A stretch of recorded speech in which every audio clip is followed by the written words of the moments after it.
খালি কালকে ফোনে কথা হয়েছে ওটাই। কালকে বলছে আব্বু আমি যদি তোমার কাছে কোনো ভুল করে থাকি আমাকে মাফ করে দিও।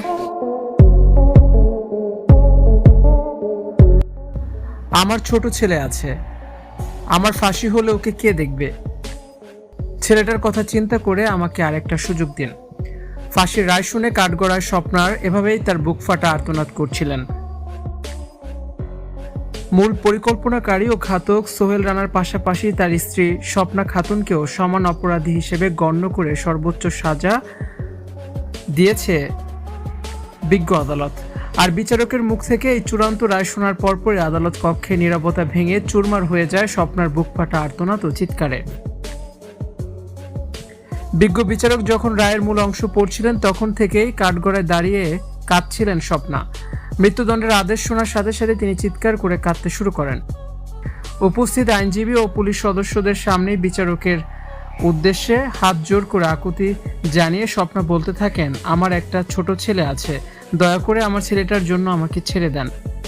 মা ছাড়া আমার এই ছেলেটা দুনিয়াতে কিভাবে বাঁচবে? ছেলের কথা চিন্তা করে আমাকে আরেকটা সুযোগ দিন। আমি ছাড়া আমার ছেলেকে দেখার আর কেউ নেই। কান্নাজড়িত কণ্ঠে স্বপ্না বিচারকের কাছে দাবি করেন, ঘটনার সময় তিনি চরম আতঙ্ক ও কিংকর্তব্য বিমূঢ় হয়ে পড়েছিলেন। নিজের পক্ষে সাফাই গিয়ে তিনি বলেন, আমি সে সময় আসলে কিছুই বুঝতে পারি নাই, কি করতে হবে না হবে আমার মাথা তখন ঠিক ছিল না।